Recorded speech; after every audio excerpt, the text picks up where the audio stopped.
And I'll go ahead and mea culpa. I just hate that it took so long to get that assessment to you.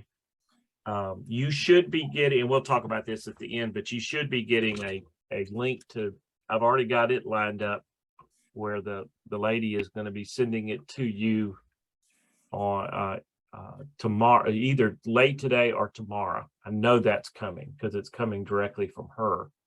And so you should be getting the Myers-Briggs instrument in, and we'll talk about that a little bit at the end.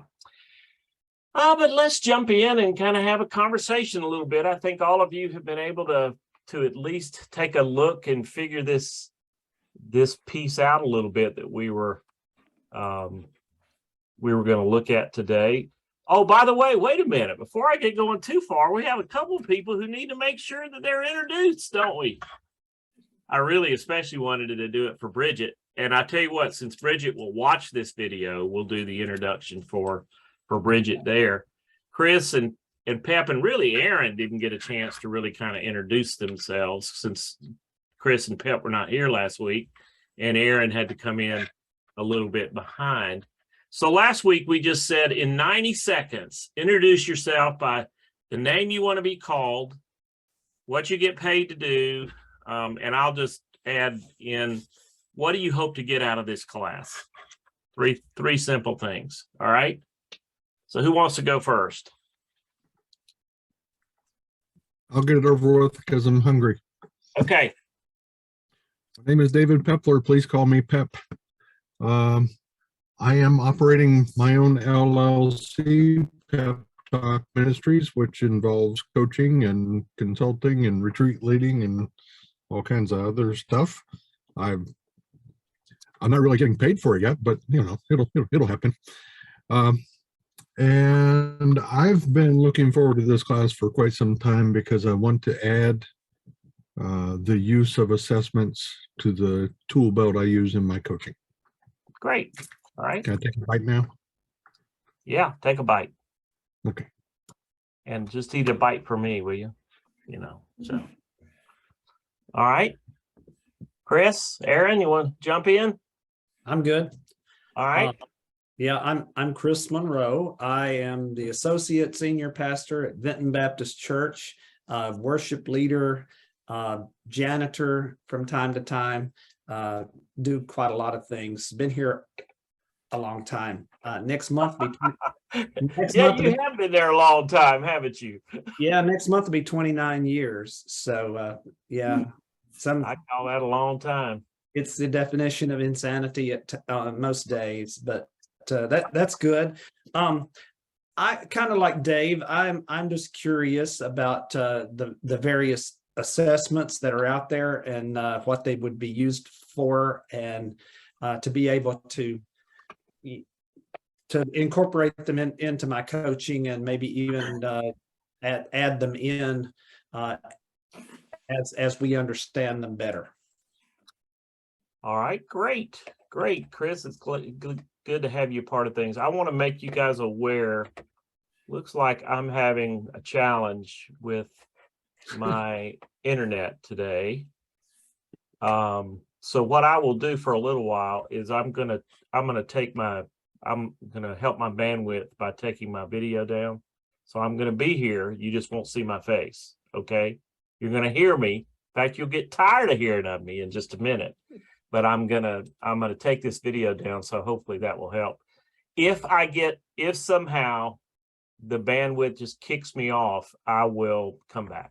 Okay, just be patient with me. I'll just have to restart it and come back into the system, so y'all can just talk to each other and all the other kind of things like that. So just a heads up on that. All right, Aaron, jump in. All right, I'm Aaron Lee. I'm based in Richmond. And I am coaching, consulting, both individuals and teams at this point. That's my full-time gig right now. And in terms of this course, I'm looking forward to thinking through using assessments. Like I think it was Pep said, he's been looking forward to this one for a while. I have too. I use two particular assessments right now. And so thinking through more productively and in a ICF friendly kind of way, how to do that with more transformational oomph. So yeah. looking forward to it. Well, good. Well, hopefully as we take a look at these are not the end all by any means, but the value that I want to get out of this as much as anything else for the rest of you is by looking at these, Aaron, like you're saying, no matter what assessment we use, how can we do good coaching with it rather than having to act like the expert in it? You know, some of these assessments, well, we'll see as we go into it. I don't want to say any more than that, you know. But look, I mean, like today, we're going to look at this this one that I had you taking, the core values index. We'll talk a little bit about the working genius. I think some of you are aware of that from Patrick Lencioni. It's a relatively new, and I think they basically began working with it right before COVID, or maybe even during COVID, that they put it out. But we'll talk about that a little bit. I know Pep's familiar with it, and some of the rest of you may be. And then we'll preview what we're doing with the Myers-Briggs. So probably every one of us has taken the Myers-Briggs before. We're going to just do that one more time as a basis of checking in on Myers-Briggs. The thing that I found interesting about my Myers-Briggs, it changed a little bit from when I was younger to who I am right now. So we'll talk about that and the implications of that as we take the Myers-Briggs. So let's just jump into the core values index and think about it a little bit. Now, how I got connected to this was through Cam. Lynn Taylor, who developed Taylor Protocols, was a part of a coaching, I don't know, call it a coaching group, a coaching cohort that Jane Cresswell was a part of at one point. And a lot of his work, a lot of Taylor's protocols work is in helping businesses find the right hires. I mean, it's just that simple. If you go to Taylor Protocols, go to their website, that is what you would see. The positive about this is it doesn't take very long to do it. You know, he's developed it. Oh, by the way, Lynn Taylor, if you ever met him, and if you watched the video, you saw Lynn Taylor. That man on that video was Lynn Taylor. He's the creator of the instrument. Very smart man. And he has worked, he in the sharing that I have heard him share before, and in some reading I have done through him, one of his frustrations with some of the personality-based assessments is that they are exactly that. They're based on behavior that it may depend on how you feel as to how your assessment may show up. So he was trying to make a scientifically based instrument. And I mean, if you read you don't want to read all the details unless you're a person who is a banker type person. You might want to read all the details, but very intensive study and work on how to put together this particular protocol to help people see what their basic values were. As he calls it, your innate, unchanging nature, who you are. It's not going to change based on what kind of situation you're in or some of those kind of things. To him, this instrument, and I've seen some of this to be true in just working with it some, he's just trying to help us scientifically look, who are we created to be? Doesn't change with what is taking place. The circumstances how we respond to a circumstance may change, but there is an unchanging nature to us that he calls core values. Now, it's a little bit, this is where I got caught up, and I would love to hear this from you in just a minute. Every time I've talked about core values, I've talked about core values of an organization or an institution, or what are my values that I hold to, or other kind of stuff like that. This is not that's not what this is. This is different. And that's what took me a little while to get used to it, and makes me a little bit nervous in trying to explain it to someone. Because when you hear core values index, what do you hear? or maybe I should say what I hear. I hear that aspect of things I have chosen as to be my values that I represent. To him, that's not what this is. To him, this is more about who you are, from the very basic beginning of who you were to who you are now. And it's not changing. It's how you were created and that kind of thing. So now, according to the scientific records, the reliability of it stands at a 94%, which is supposed to be a very positive kind of thing. In other words, if you take it again, you're going to get the exact same scores or close to the same scores, or at least in the same categories and that kind of thing is what it has shown. Now, before we talk about it, let's think about this a little bit.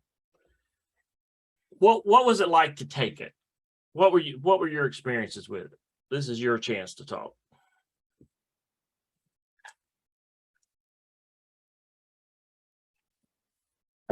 And even with that, what are your impressions, your initial impressions? So for me, when I took it, I felt like I was sharing what is most important to me, picking the two as the instructions said. Mhm. But then when I got my results and I started reading through it, I was like, this doesn't sound like me at all. And so I need to go back through and read it again. I mean, there were aspects that did, but then there were other things like that's totally not me at all. Okay. And so that was surprising. And I mean, I admit that I was kind of scanning through it so that I would be able to converse in class, but I need to look at it a little bit more detailed and think, well, could this describe me? And I just for face value at first glance, it didn't. So that's kind of where I am with it personally. Mhm. But that also made me wonder, how do you help somebody that you're coaching if they have that similar experience, or is that something that everybody experiences? So. No, not necessarily, but I think there are some things that one of the things I like about the CVI is that it lays everything out there. And what it should do for a person is, that's why for some of you maybe who didn't get your results, I sent an email back to you so you could look at them. Because part of the real value of this to me is taking a person through it and helping them find just exactly what you're talking about, Laura. This doesn't sound like me. Well, if that's true, then I say, all right, well, what in this report, let's look at it carefully. And what are you hearing that does sound like you? And what are maybe new things that you haven't thought about before, and some other kinds of things like that. Part of this is where it gets difficult with any assessment, is what do you have to know to be able to talk about the assessment? Because basically he's saying there's four core values that people have, right? And then we have to figure out how that relates to some of the kinds of things that we'll talk about. And we'll talk about how the scores and some of the reports do that in a minute. So I understand completely what you're saying. I had some similar kind of reactions. Then I looked at it and said, well, maybe some of these, this is showing both some positive opportunities and some things maybe I need to be aware of. The other thing is to recognize nobody is perfectly what that report says they are. Your scores show you something about that. So we'll talk about that too as we kind of think about things a little bit. What else? What other kind of impressions did you have? I'm not surprised by that, Laura, to be truthful with you. Of course, let me tell you the truth. With a lot of assessments, I do that. With a lot of assessments, I look at it and say, well, how did that happen? Or that kind of thing. Yes, absolutely. I've used the Enneagram a couple of times with different folks in coaching situation, and I've never found anyone that likes their number. Yeah. They don't want to be buttonholed or pigeonholed into that particular number. Yeah. There's no doubt. there's no doubt that that's one of the struggles. But anyway, we won't get into that right now. I mean, the challenge of any instrument is an instrument just is showing you some basic things in it, but it's not really necessarily. That's what I get frustrated with the Myers-Briggs, because the Myers-Briggs types you, and it says, you know, you're a ESFJ or an ESTJ or a, and so everything you look at kind of ties into those kinds of things.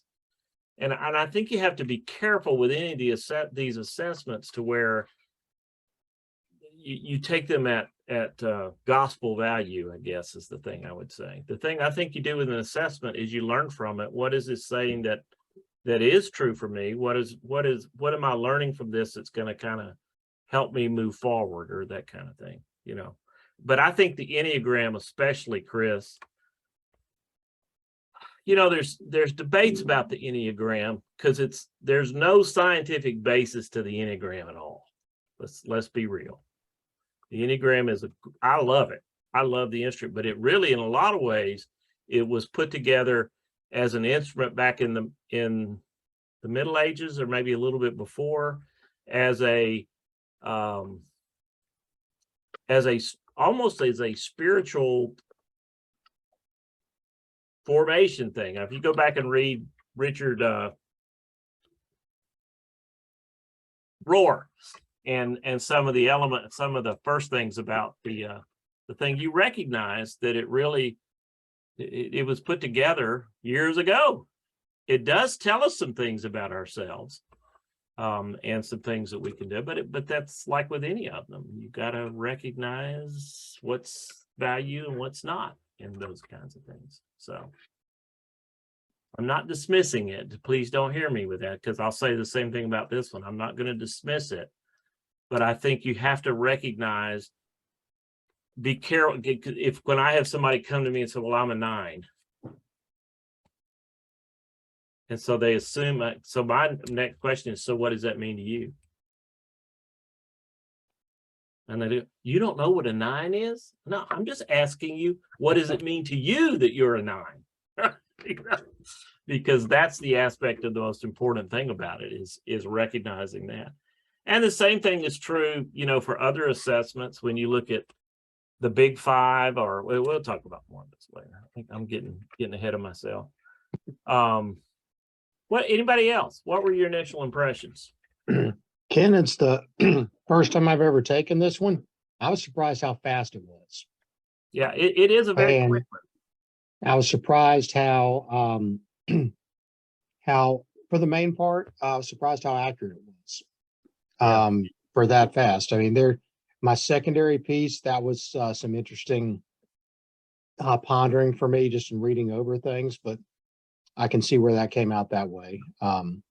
It's an interesting pivot for me from my disc results to play with this versus in complementing the disc results. Very interesting interplay there. Yeah.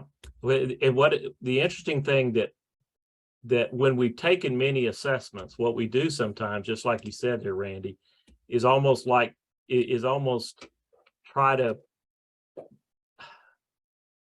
integrate it with the other ones that we have taken. Myers-Briggs, Enneagram, DISC, you name it. And there's some similarities, but there's a lot of difference. So we ran into that. Any of y'all ever take the Mind Frames or Success Style Profile with Bob Dale? You know, those of you who did, that was one of the things that we would constantly do as well. So how does this relate to the extroversion or the introversion in the Myers-Briggs, or all those different kind of things? And of course, Denny, who can't think of Denny's last name right now, the guy who put it together, said, the reason I did this is because I don't like the Myers-Briggs and I don't like DISC and all those kind of things, because they're personality based rather than based on the way we use our brain and that kind of thing. And that's kind of where this guy's coming from. He just wanted something what he thought was more objective. My question to him and the whole thing is what how do you know whether it's objective or not, in terms of that? But this is what we got. What else? Anything else? Any other impressions? Yeah, I just tend to see them all as each assessment I take is a different conversation partner rather than as something to integrate. Yeah. I'm not doing a gospel harmonization here. Yeah, you know, and that's with these. good. That's I'm what you just, I feel like I've got different voices kind of speaking and, there's different pieces to learn from each of them. Yeah. And where coaching comes in is important and I think one of the reasons, again, that there was a lot of interest in this one from Cam's point of view when they were first getting into assessments, it was quick and it really depended on the person getting the value out of it, not just what I know as the instructor or as the coach or anything else. They send you enough materials, if you really look at it, where you can take it apart and see, well, this applies to me, this doesn't. It's a similar kind of thing that you do with many others. If you were to ever take Clifton Strengths, for example, one of the things that Clifton Strengths would tell you is, we'll go through this strength chart or strength definition or instruction and find the statements that fit to you. All of them may not match, and this is a similar kind of thing, and even help you react to it a little bit, in terms of even when it doesn't kind of fit with the things with what you are. But let's look at it just real quick. We'll keep talking about it as we're going along. This is kind of a summary of the things that he was saying in the video, depending on what your particular values were. Because basically for everybody, there's a dominant and then there is a secondary. All right. And we'll talk about the difference of that. But what he's trying to get across is the builder, the core value for the builder is power. Now, notice you got to read the statements that go along with this. A personal energy applied to make a positive difference. Because a lot of times when you hear power, what do you hear? Somebody overlording someone. Well, that can happen if they do a negative thing. But basically, the power is for the builder is, I can make a positive difference. I know what to do now, supported by faith. I know what to do now, and I will know what to do next. If there's a negative with it, and there is, even knowing from the aspect of who we are as human beings, it's that we tend to, if we're a builder, we tend to use a conflict strategy of intimidating people. What do you mean we're not going to do that? I mean, whatever else might be there. But the contributions to the team of somebody who has this core value that they live out is action and results. They're all about doing things and that type of thing. And so a builder has that kind of, the core value that he's going to talk about more than any other is the value of power. And what he means by power is that personal energy to make a difference. That's what he means by power. See, other thing about some of these assessments, the words mean different things depending on what assessment it is. And so you've even got to help people take a careful look at that. Now, merchant, several of you were merchants as your dominant strategy, not dominant strategy, dominant value. The core value is love. The nurturing of core values in oneself and in others, supported by truth being the way things are. And what you're really committed to is that aspect of relationships, vision, seeing the big picture, caring about what others think. When you go to an extreme with that, sometimes it can show up negatively and in some different ways. And he talks about that in some of the modes of things. But your conflict strategy is manipulate. And you can read more about that. But the idea behind that is, if I have to get to a point where I am disagreeing with you about something, I'm not going to try to intimidate you. What I'm going to try to do, and the language of manipulate is what? I'm going to try to to create, maybe relationships with other people that make it seem like my idea is better than somebody else's. I'm just working the system to make myself and my idea be just as important as something else.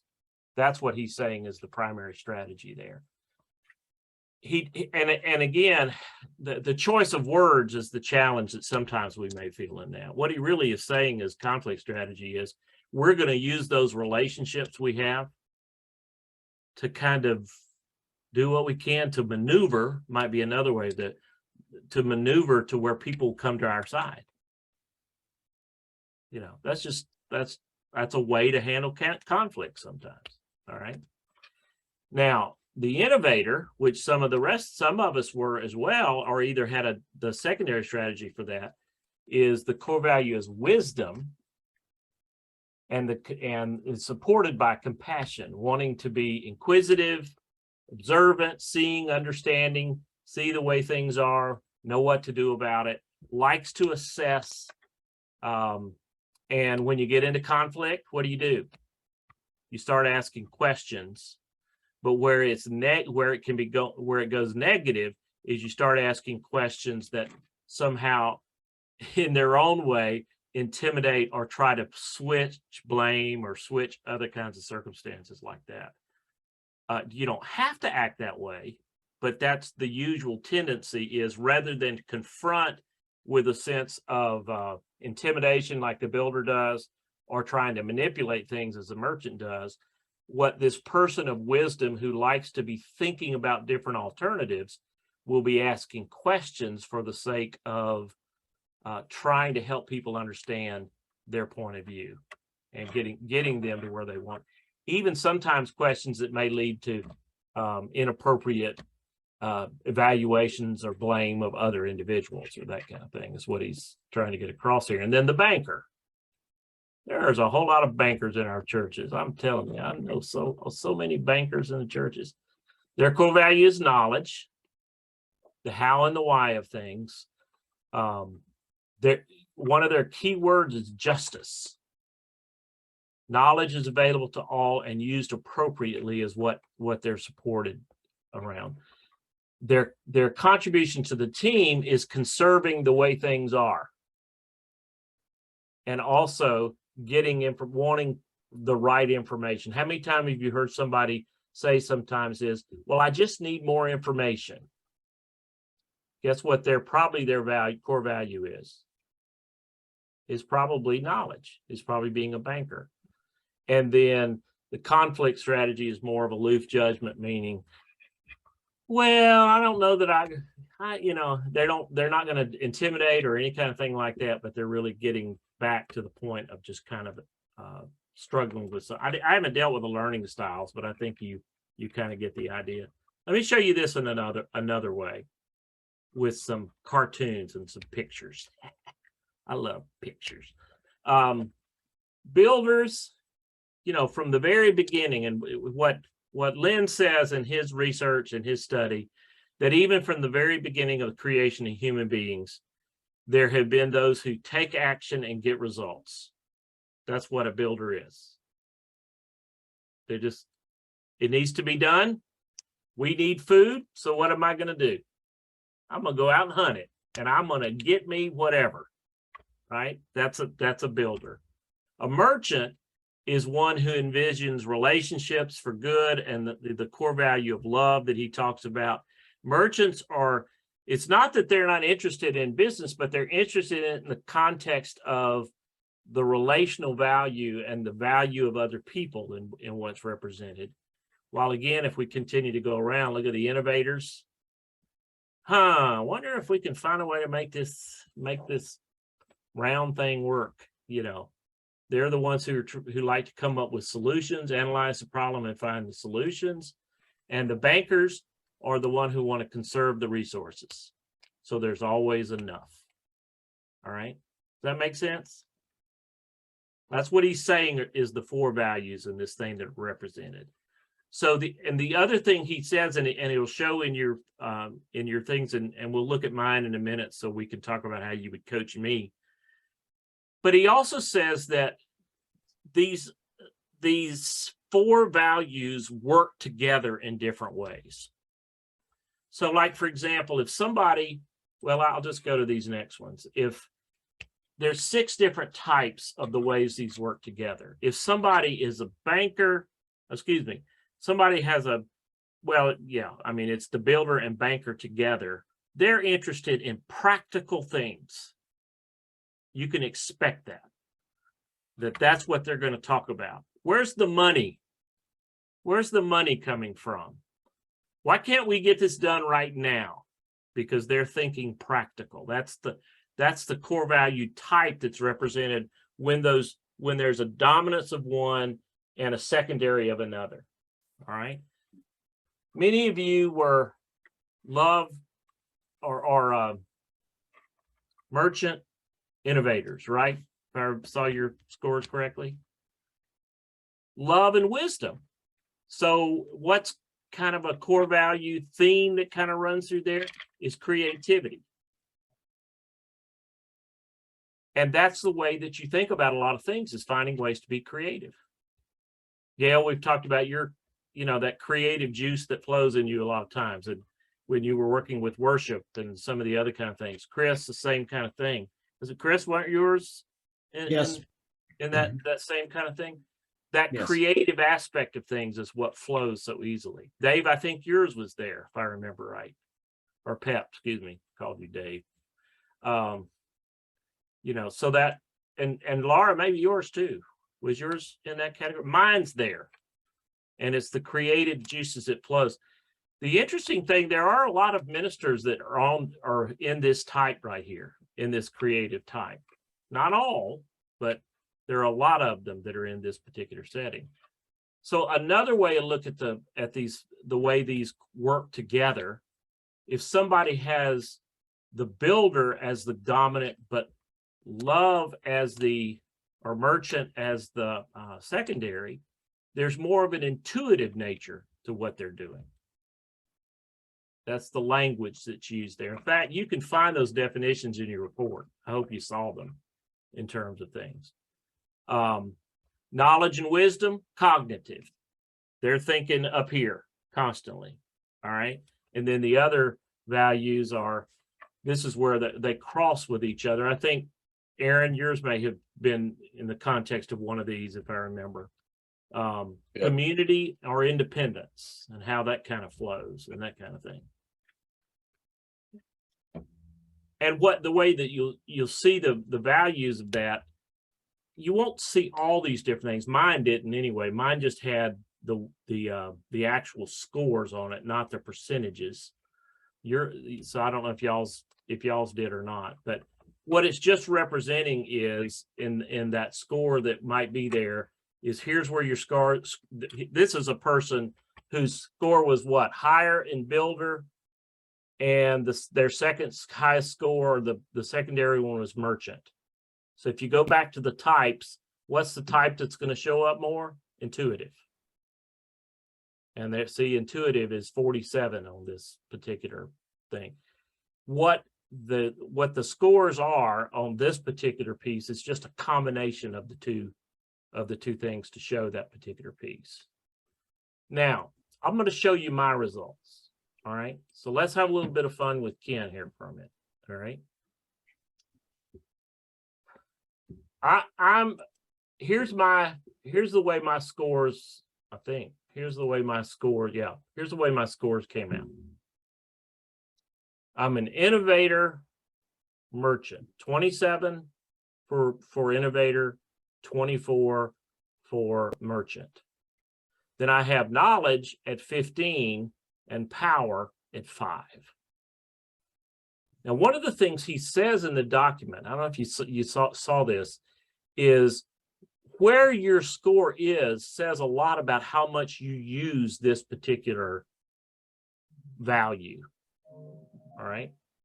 So this is not on there, and I wish that, and I'm gonna see if there's a way I can get this SVI ladder to you. But I want you to notice something. Here's what mine are, and what he said in the document is, if your scores are higher than 25 or 26, maybe 26, He says you almost always operate in alignment with these core values. So where's the one I operate in first? Innovator. But notice how close my merchant is. And in many ways, what you see, anytime you can kind of see that there's less than 5 between the two scores, that means the person probably easily moves back and forth from those values. But you can see these others, knowledge is not as high. It's not the lowest. My lowest is power, you know, because I'm more into, that's part of the reason. Well, knowledge and the knowledge and power, when remember, is the getting it done, is the practical thing. And remember how I've talked till I have not ad nauseum about how important it is for me to have an administrative assistant, but I don't have one. You know, we laugh about, I laugh about it, but the reality is having somebody who has those kinds of values is important to me. Why? Because I'm way up here in the kind of the thinking category of ideas and caring about people, but the details, the practical part of things, maybe not as much. All right. So you look at a person like this, where can you lead them in their conversation? Randy, by the way, I just saw your note. He says persuade is a good word for the instead of manipulate in that. It's just, it's probably, he would say it's manipulative persuasion. In other words, you're persuading with your own with kind of your own agenda rather than what's best for everybody and that kind of thing. Tomato, tomato. Yeah, I know. I Yeah. agree. I agree with you. But if you came to somebody like me and you saw these particular scores, what would be the first thing you'd want to ask me?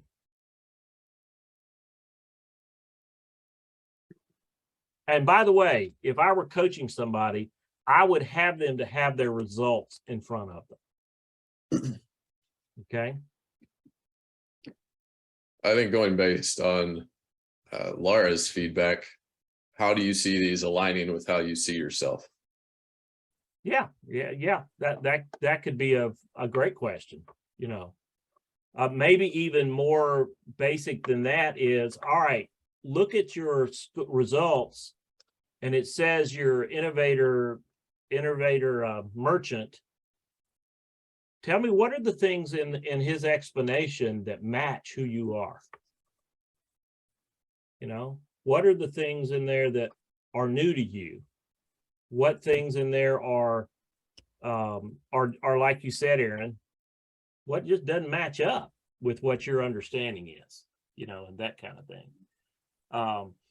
So I think one of the things I like about CVI is you can lead them through them seeing what it says to get the results that are the most important. That's part of the reason I think Cam uses this as much as anything else. It gives you the opportunity for the person to get self-discovery rather than you having to be the expert to tell them, well, this is what this means and this is what this means. You're able to just help them establish the basis of it. You know, even the aspect you for somebody like me might say, but I celebrate with you that your top 2 are wisdom and love. What does it mean to you that there's only a difference of 3 between those 2? See, and for somebody like me, I would say, well, they're very close. And that means I probably can operate out of either one of those values sometimes. And then you can go into further things. So what are situations that you need to be operating as merchant rather than innovator? Or what are situations where you need to be operating as innovator more than merchant? You know, how can you tell the difference? Because when your scores are close, what that probably means is you might have a challenge knowing which one's the best to be used in that particular setting or that particular kind of approach. Does that make sense? You see that in other assessments too, by the way. They talk about if it's close, there's a pretty good chance that means you can operate either way. Now, where the let me, we could keep doing this for a while, but I want to keep moving. But let's talk about what some of yours were. All right. Anybody have anything above the line of the 26 on that CVI ladder? I think there was only maybe a couple people. Randy, you had a 28, I think. And what was that? Was that love or wisdom? Merchant. Merchant, yeah, merchant, and then your second was innovator. Yes. How much 19. difference? How much difference? 28, 19, I think. Okay, so there's enough difference in there that would acknowledge that probably your, where your core values show is that the merchant part of you is the one that operates more than the other. From what you read about it, where do you see that being true?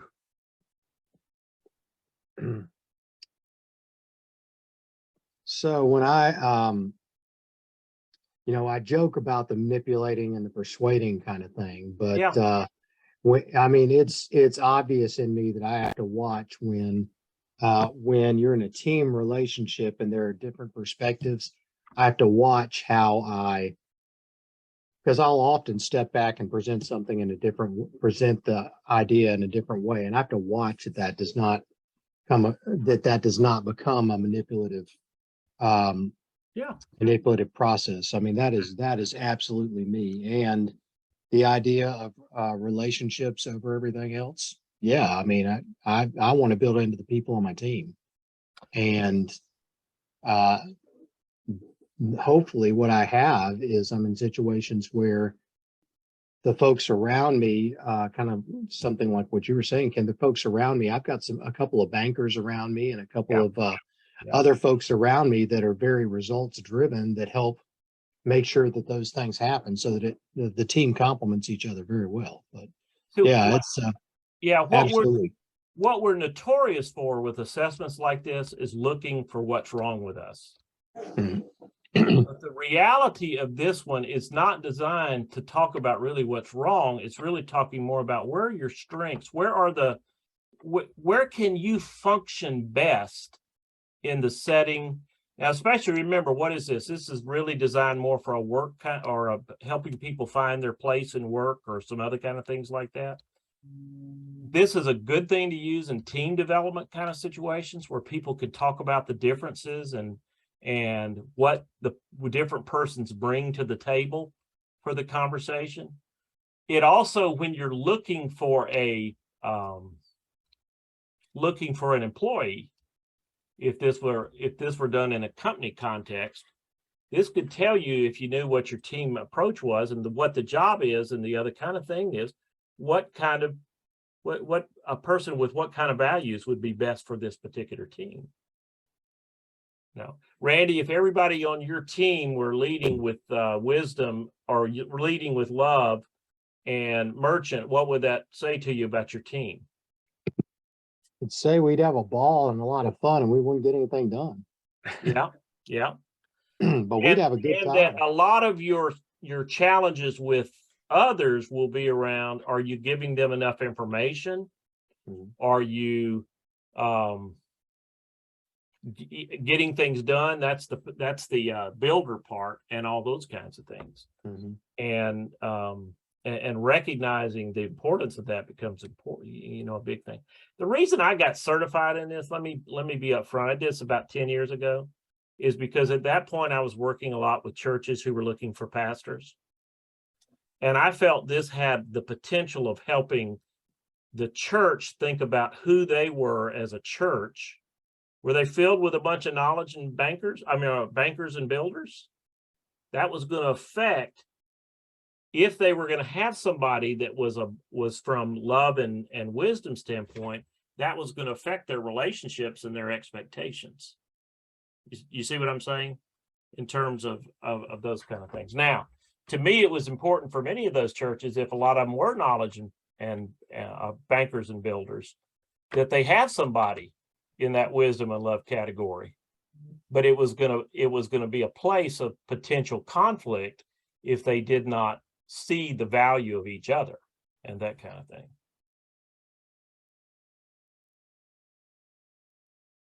Let's see, who else was over the 25 limit? Dave, you were in what, same thing, merchant? In merchant, I was a 32. 32. Wow. So that's, and Laura, this is what I was talking about earlier about where your scores are says a lot about what you use depending on the situation that you're in and what you have a preference for and that kind of thing. That would say for Dave's, most of his presence, what's most important to you, Dave? In what you see there? Well, I didn't get a chance to read all the definitions and everything here. Okay. But yeah, I love to see people come to consensus even when Yeah.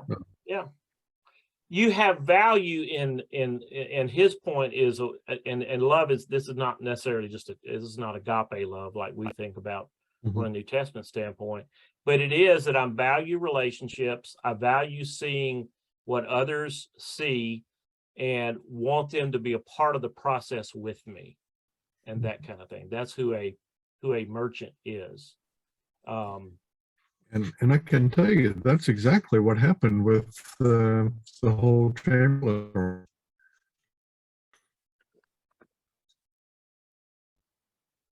Getting people involved in the process.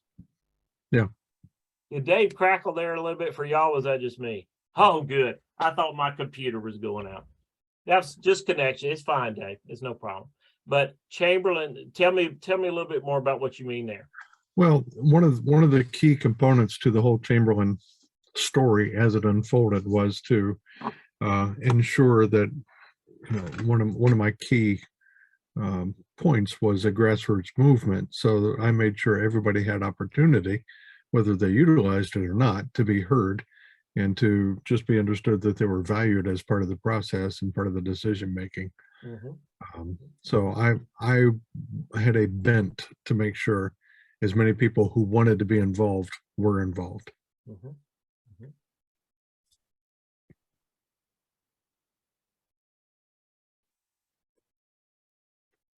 So what does that say about the kinds of situations that you do best in? If merchant is your top thing, what is, of course you got to read it. You got to spend some time with it, you know, to kind of, so I'll avoid that question for you, right? But that's something to think about as you're looking at it. Where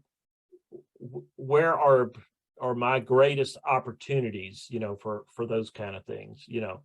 The challenge probably, what were your low ones? Probably knowledge and, banker and builder. Yes. See, part of the challenge for you even is, as you're starting this entrepreneur, it's not that you can't be an entrepreneur, but it's that you may need some people in your life, and Diana probably plays part of this, that are more of those making sure I get things done and making sure of conserving the resources and the other kinds of things like that, because yours are below the 11 mark, right? Notice what it says on this particular chart. If you're below the 11, what? You almost never operate in line with these core values, or you find it demotivating. See, that's the significant part. It's not you can't do it. It says almost never, but the real thing is that you find it demotivating. And so that's the thing that you just have to realize when you get involved in something, you know.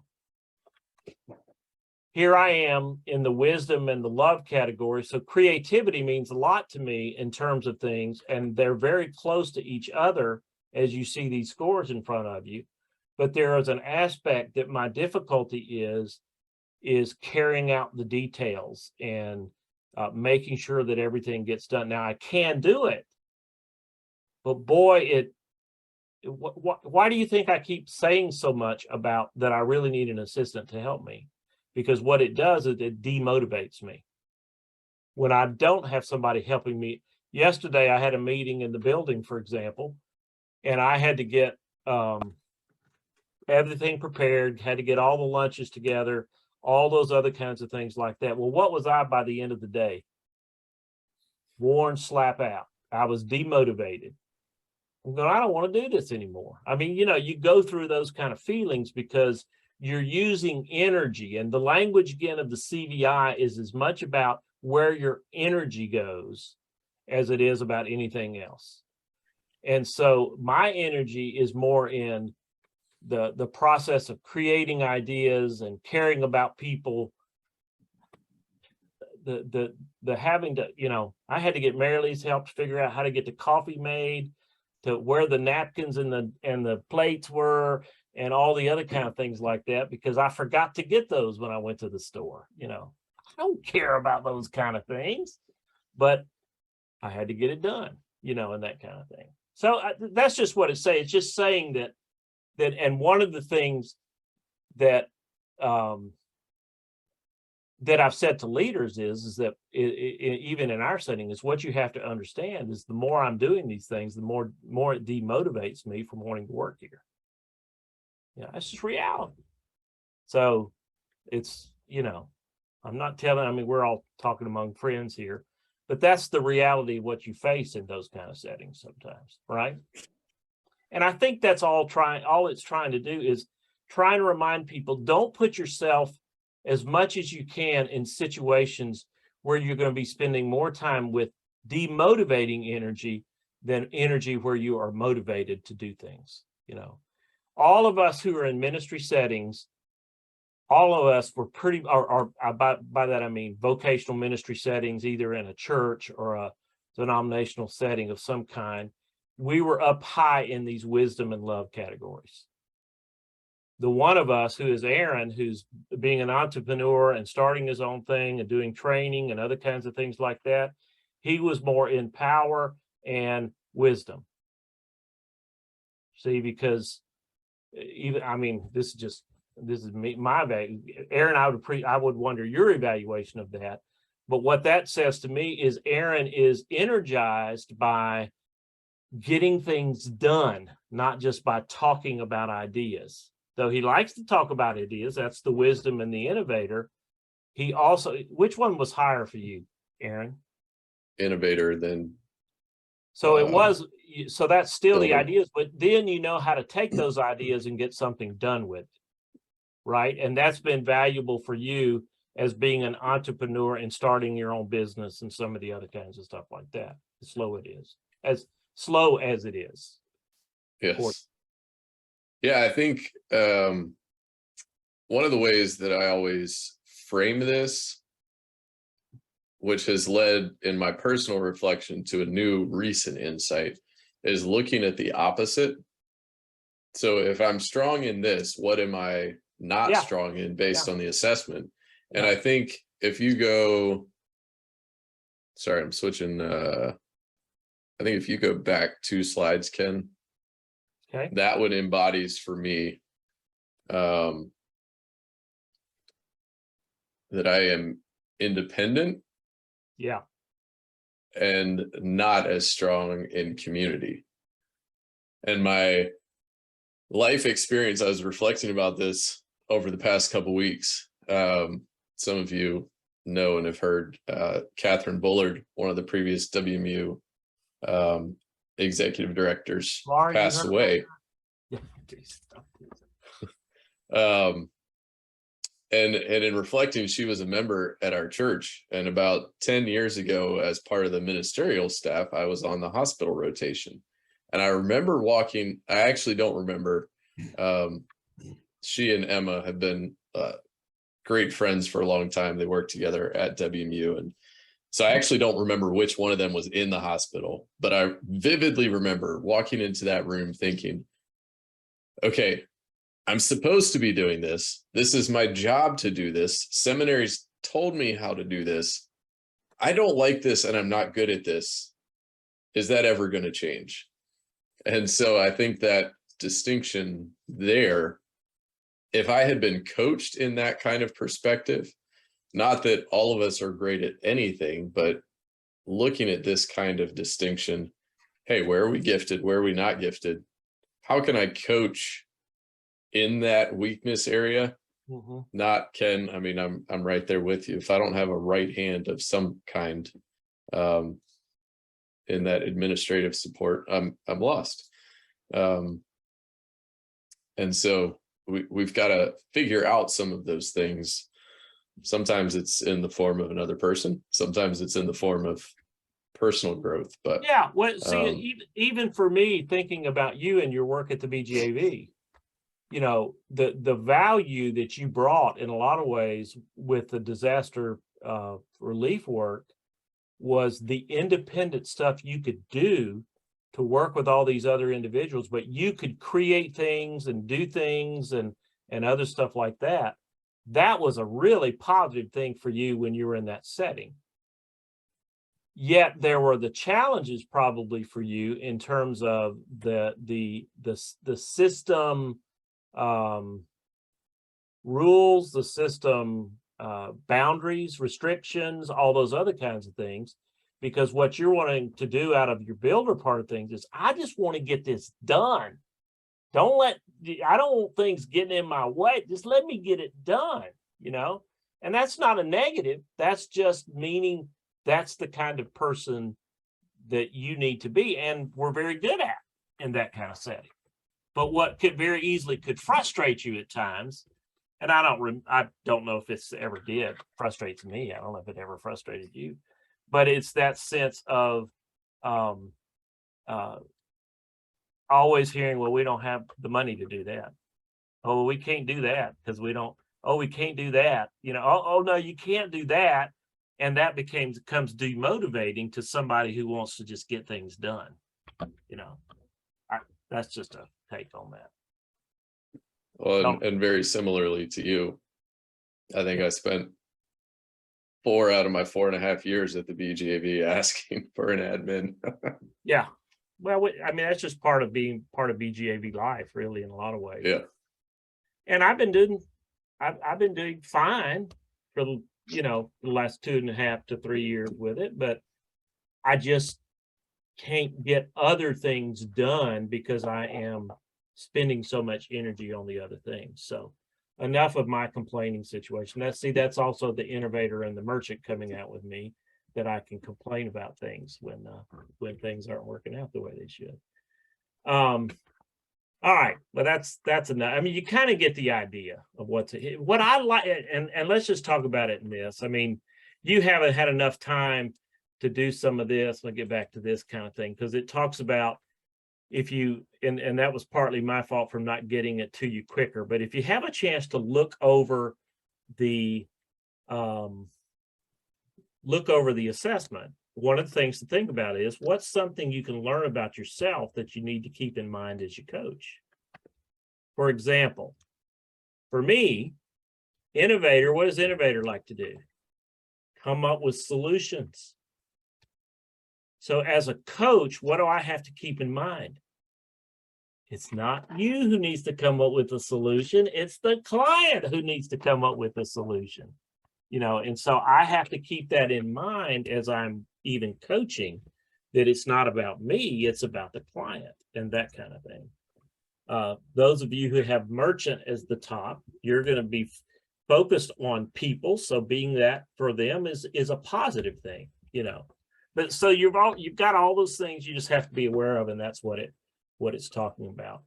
The thing to consider in that too then is, how could you use it with a client? When would be the appropriate time to do that? And you know, we could talk about some of the strengths and weaknesses. I mean, the strength is you can do it fast, and you can just look at some overall things around energy and the kind of energy you bring and what the best situation is for you. The weaknesses, well, there's many. I mean, with any assessment, the weakness is, seems like you have to have some more knowledge of what he means by some of these words than what we're usually typical. I believe that's one of my weaknesses of it. What else might you see as strength or a weakness in this one? I think the latter is very, very helpful. Looking at that and us going through that really kind of helped things fall into place for me. I'm surprised he doesn't have the ladder in the materials that he sends. Yeah. What I think he does is he explains it without having the ladder there. Because if you'll read it, he talks about if your scores are above 26 or if your scores are below this, but the ladder is a good visual for what's taking place. But that also shows me you're a creative type of person who needs that. I think the ladder is far more useful than the chart that showed up of all of those columns, because I read, hey, there are 4. And then I go down to this chart. I'm like, wait, there's what, 10, 12 things listed. And there was a cognitive dissonance. Yeah. The difficulty of that chart to me is he doesn't explain how all 10 of those things kind of relate until you go down further, and that kind of thing. And to me, he ought to separate the two things.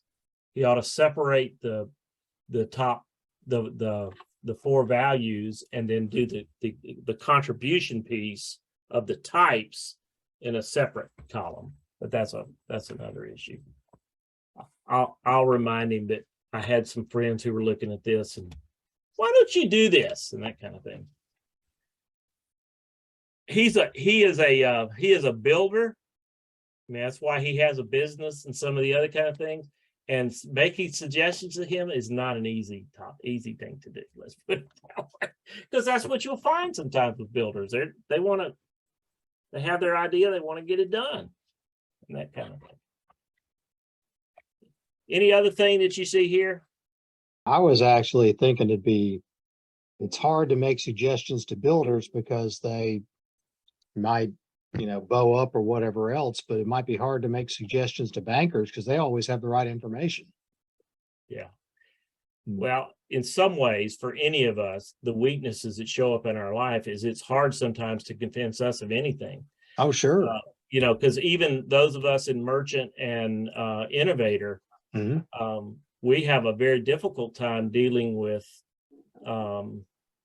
bankers or builders or any of the others because we think they're too much in a hurry for the builder. Let's get it done, or they're too aggressive, or other kinds of things like that. And so well, and I aggravate my banker staff folks all the time because I've got 100 ideas, Oh yeah.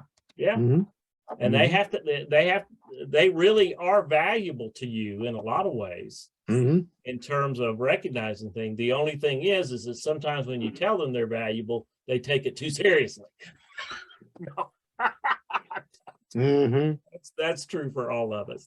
Let me show you where I think that in a coach, again, from another coaching application standpoint, where I have seen this used the best. I've used this about 20 times now. Oh, by the way, another weakness, it costs $49.95 to do this assessment. If you go to their website, it costs $49.95. And if you were going to do it, that's what most of you would do. Now, the reason that I can do it for $25 because I've been through their training, but their training costs a couple $1,000s. So it's not an easy thing to kind of get an assessment for. But what happens is if they go to the website and take it, they would have to pay $50 to do it. And to me, that's a weakness of it. I understand the need for it costing something, but for some, that would be a weakness. Here's where it can be used well. When somebody is feeling, I've worked a couple times, when I've had pastors or staff who are just drained they just have no energy left. And this happened in COVID a lot, though I didn't use it a lot during COVID because COVID situations were different. But I've used it in situations where especially I've heard them thinking about maybe I ought not pastor, or maybe I ought not, or do something else, or that kind of thing. A look at what energizes them helps them begin to take a look at, what I'm going to have to, I'm still going to have to find a career in working with people. I'm still going to have to find a career that gives me the opportunity of, any of those kinds of things, even as you look at an instrument like this. And it can be a good team instrument that could be used too, where everybody looks at it and say, what's the value of the team and that kind of thing. The key thing again, though, when you look at this, think about it. And this is the piece about assessments I'd want to remind us of. The key thing to remember is it's not what you have to say to them about what this is. It's what they discover for themselves about what this is. The only thing that I have added into my conversation with them besides their report has usually been the ladder, because it gives them a visual way of looking at it. And by the way, you can draw that ladder without having to have invested in a ladder from Taylor protocols, because you just help them see how they relate in those particular pieces and that kind of thing. These are the resources of there's a book that he has called the Core Values Handbook that has more details on the instrument. And there's another book that he has called Choices that talks about, how it can be applied practically a lot of times in working and learning situations. And then the website. By the way, I think that's changed. I don't think the ink is on there anymore. I think it's just taylorprotocols.com. There's a way I could see that. Let me stop the share. Yeah, that's correct. Okay. Is that right? Yeah, Yeah. because can you see this? Can you see the website? And you'll Yeah. notice up at the top, it says taylorprotocols.com. Got the CVI home because I selected something about the core values index, but that's where you would find it and that kind of thing. All right. That's just, again, an example of one of them. Now, again, I think what it's trying to do, the thing if I were to give it a score between 1 and 5, I would break it down for a couple things. One is from an aspect of creating a resource that people can learn about themselves without me having to explain it to them. I think it's a good resource. It's like I would give it about a 4. If it's an aspect of giving a lot of detail about just who they are and what they can do, maybe not as much, but I don't think you have to be somebody who has a certification of it to use it. You just got to figure out a way to have them take the profile and then share the profile information with you. All right. If you want to explore that more, we can do that also, just me and you to kind of take it apart and look at it more and that kind of thing. The certification I went through was a 2-day training around it. And I'd like to say that it was worth every bit of the $2,000 I spent on it. But I think I've learned more about it just by using it than I have by just participating in the training. Yeah. All right, let me take this down. Now, there are others, though, that are now coming in, that really kind of, and Dave, you said you're familiar with, you had used before the Working Genius, haven't you? And don't I remember you telling me that? I haven't used it, but I have taken it. Taking it. Yeah, very impressed by it too. Patrick Lencioni, who has a organization called the Table Group. He has a book out on this right now too, by the way, called The Working Genius. But if you can go to workinggenius.com, and it is designed again also as a way of helping people think about how they contribute to whatever settings they are in. Work settings, other kinds of things like that. People can take it. They find out what they're. If I remember right, Dave, when you took yours, I took mine too, but I'm trying to remember all the scores with it. Didn't it give you your top 2 genius categories or that kind of thing?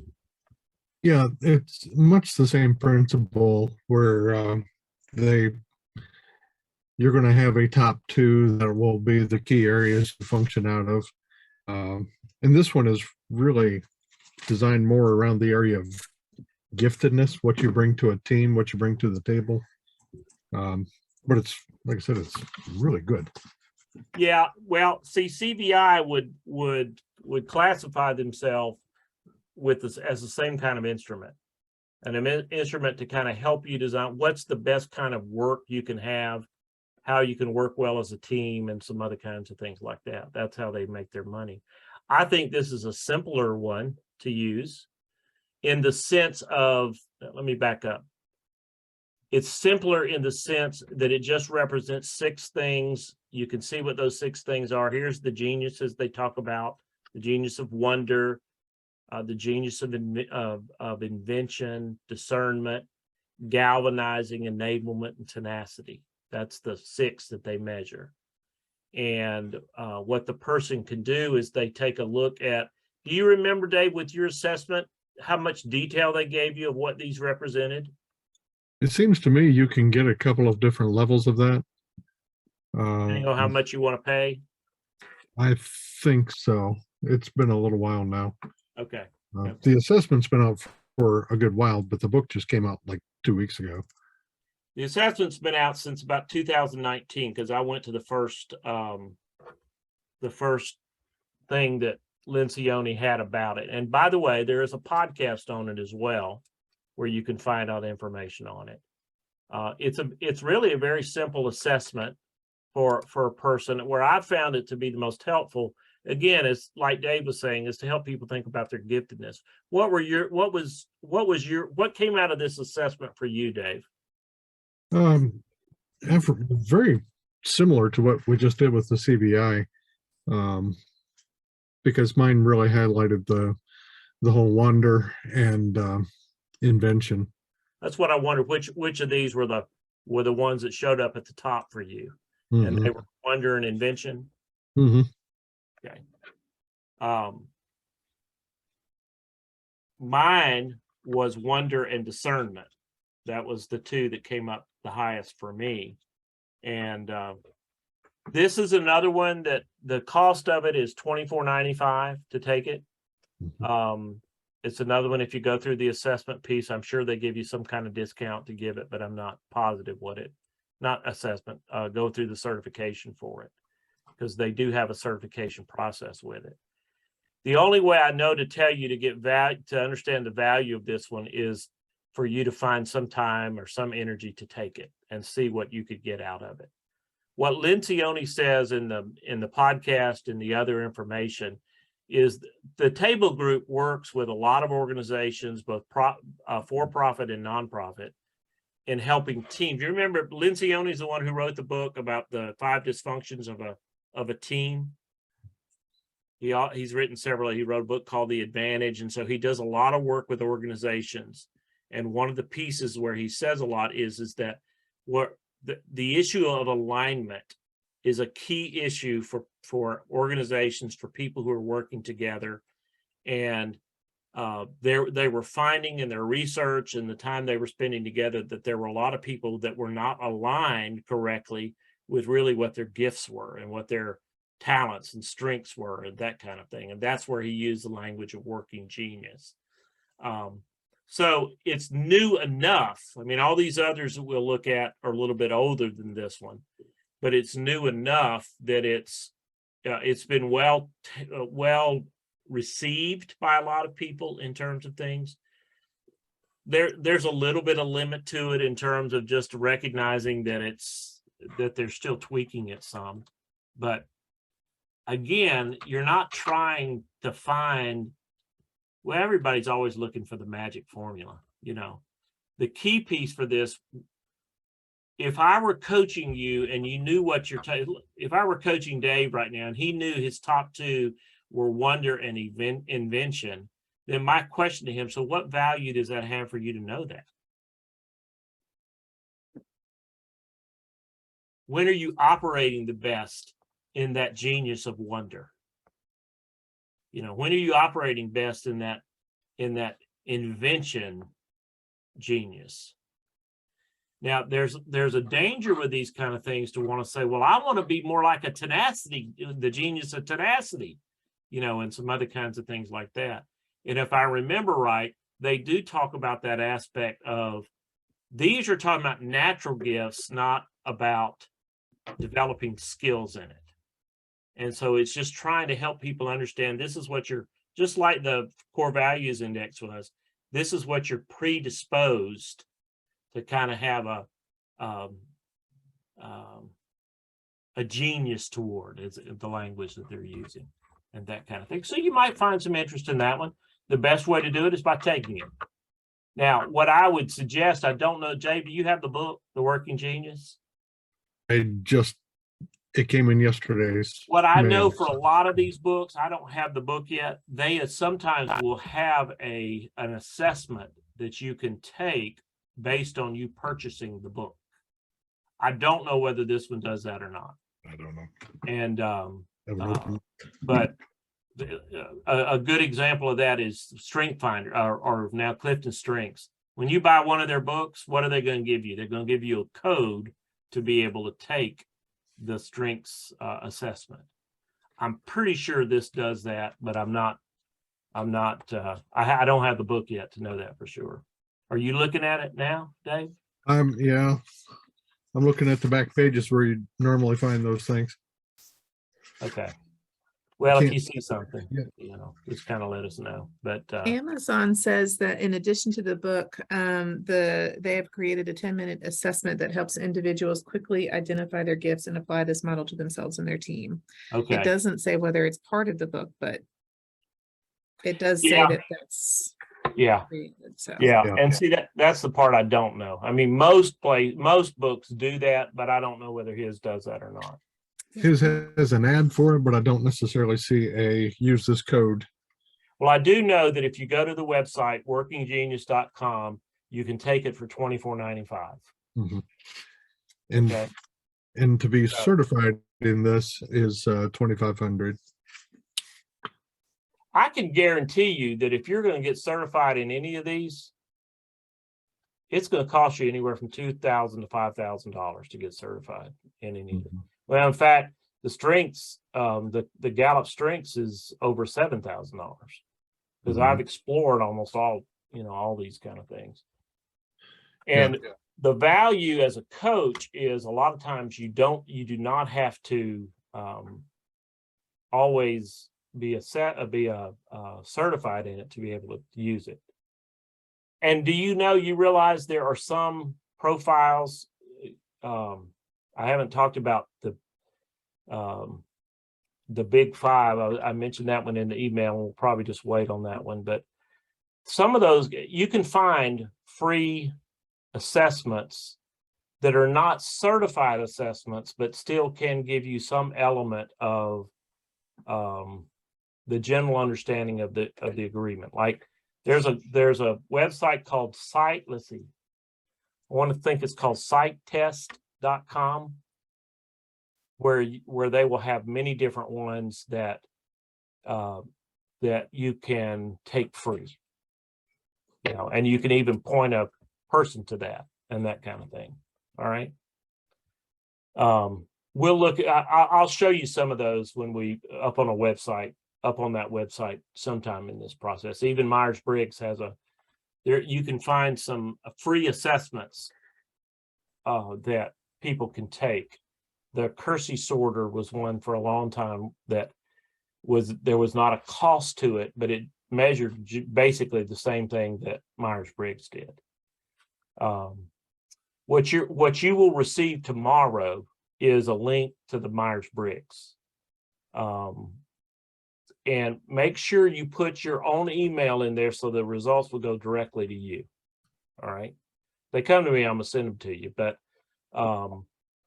the person who's certified in this one that I'm using as the one to give us the example of this is Chad Hall. He's certified in Myers-Briggs. You and I have all taken it. I've taken it 3 times and gotten basically the same scores, but a little bit different. When I first got out of seminary, I was very high on the J. the follow the rules, you know, all the other kind of things. Now I'm much more over in the P category of perception. And I think that's just living life. But who knows? Maybe I was always that way and just thought I had to be. You know, when you grow up in a fundamentalist church, sometimes you just think you're supposed to judge everything. So one of the Chris, you raised a question yesterday in email that I'm going to take just a couple minutes to deal with, and we'll keep talking a bit about this all along, because I've mentioned both of these to you. They're all cost money. So what do you do with the cost of this? You know, and my smart aleck answer to Chris was it depends, and that's really my favorite answer for anything is it depends. But a lot of people will build in the cost if there's an expectation that a part of what we're going to do in our coaching is use an assessment for that coaching. But most of the time, what I have done is I think of an assessment as we are going through the process together. And so then I say to the person, I know of an assessment that might be helpful for you to discover some things about yourselves if you're interested in it. And here's what it costs. And then I point them to some direction to either if they want me to get that for them, I can, and I just charge them for it and some other kinds of things like that. But I think a lot of it depends. I had one coach who wanted me to fill out a right path assessment or something before we did the coaching, and it was $250 for the assessment. And so she had built that into her cost of my coaching. I didn't have to pay extra. So I could have gotten a $250 discount if I had not taken it, but she built it into the cost of her coaching because she was doing a coaching package, you know, and I would say if you're doing coaching packages, it's easier to do that than if you're just charging for each session or that kind of thing. You just build it into the package and say, we're going to at least do one assessment to kind of help you here or some other kind of things like that.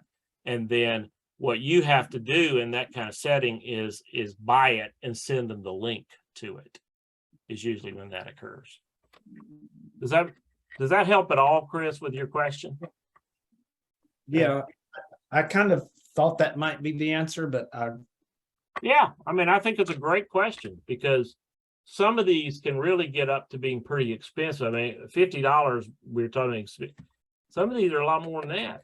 You know, that one I took from, like I said, from the coach I had was $250 for the assessment. Now that was for taking the assessment and her evaluation of the assessment too. You know, one of the things you do want to consider is if there is an assessment that you give that you have to spend a lot of time explaining to them the answers of the assessment, that you want to kind of build into it, not just the cost of the assessment, but also for your time to give them the assessment and give them the results of the assessment. So, Aaron, the two that you voices, the voices, one is the 5 voices is one that you use. What other one do you use? 5 voices and predictive index has a behavioral assessment. Yeah.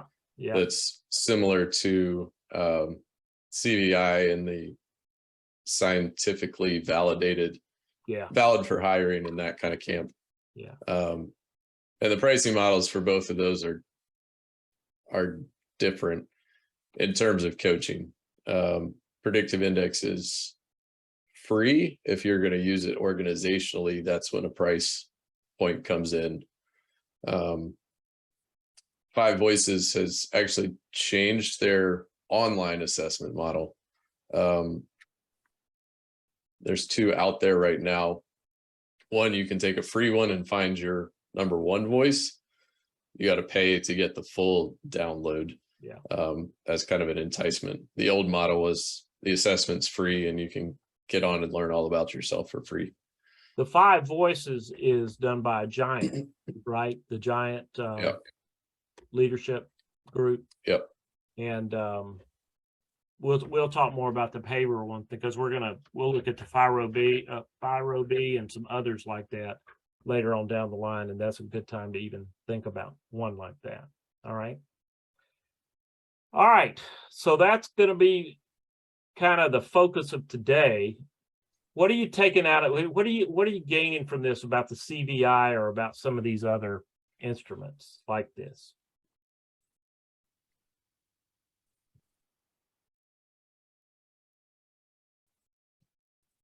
Ken, I think I'm still struggling with the question of discerning whether or not certification in some of these is all that beneficial.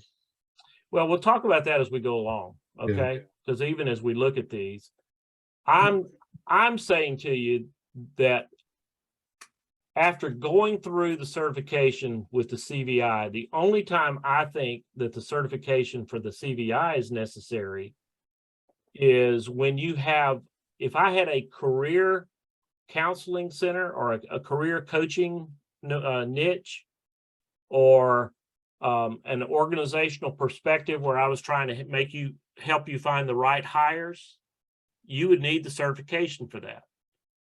I don't think you need the certification for it in terms of just being able to.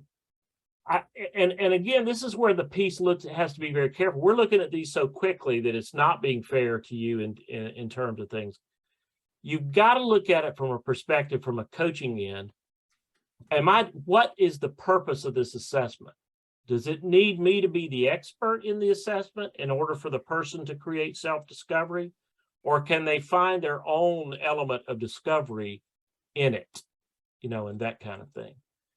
I would encourage you not to be pushed away by the idea that some of these might be instruments that I look at or somebody looks at and goes, I don't think that one says what it's supposed to say about me.